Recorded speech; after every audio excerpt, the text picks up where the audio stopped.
When the pandemic hit, more than 2 million American women dropped out of the workforce over the course of just 2 months. Economists thought there was no coming back for working women, but they were wrong. Take a look at this. According to the Labor Department, America saw a record number of women return to the workforce after the pandemic. Currently, nearly 80% of women between the ages of 25 and 54 are in the labor force. This surpassed the previous peak back in 2000. I'm joined now by Aki Ito, who wrote an article about all of this. She's a senior correspondent for Insider. Aki, it's great to have you with us. Talk to me about why we're seeing a record number of women return to the workforce since the pandemic. It's pretty remarkable. It is remarkable. A big part of the story is certainly the strong economy. Wages are so high now that it's really become worthwhile for women who were previously on the sidelines to come back into the workforce. But another part of the story isn't cyclical at all. It's really about the structural, permanent changes to the economy that we've seen since the pandemic. And that's the work from home revolution. The increased availability of hybrid and remote jobs makes it possible for women to continue working even once they have young kids. And that's why we're seeing, this record share of women who are participating in the workforce today. So that's what's happening at this moment. But if we pull back a bit, we haven't always seen that type of growth, because for the past 2 decades, the amount of women in the workforce in other countries, like France, Germany, and the UK, that continued to jump up, but not here in the US. Why was that? I think, economists certainly debate why exactly progress stalled in the US.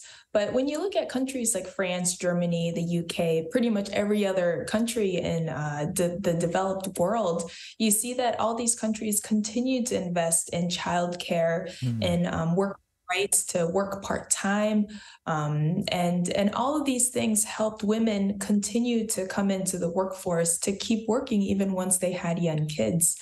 The US didn't make those investments, so that's certainly a big part of the story. Yeah, the very high childcare costs for early education, I know, is not something shared in Europe. Their taxes are higher, but they don't have to foot the bill like a lot of Americans do. Now, I know that in your article you wrote that remote work during the pandemic has been a net positive for women, right? Because they can juggle their careers, they can keep climbing the ladder, and also be a parent. But it could also end up hurting them. Why is that? Yeah, so the way that one economist put it to me is that being in the workforce and succeeding in the workforce are two very different things. She says that because working remotely comes with certain penalties, hidden penalties in the workforce that we don't often talk about. And probably the biggest one is what experts call the proximity bias.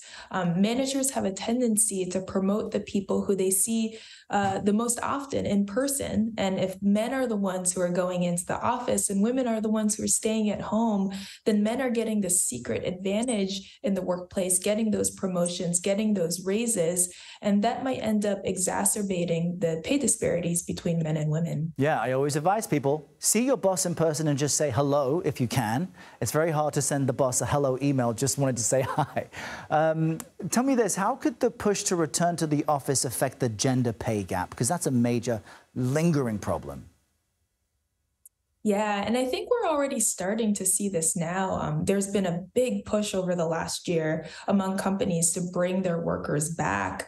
Women, who have young kids, they can't go back. They can't procure the childcare that they would need in order to make that happen. And so as a result, there's some concern that women are beginning to drop out of the workforce already. If this return to office push continues, we could see even more of that.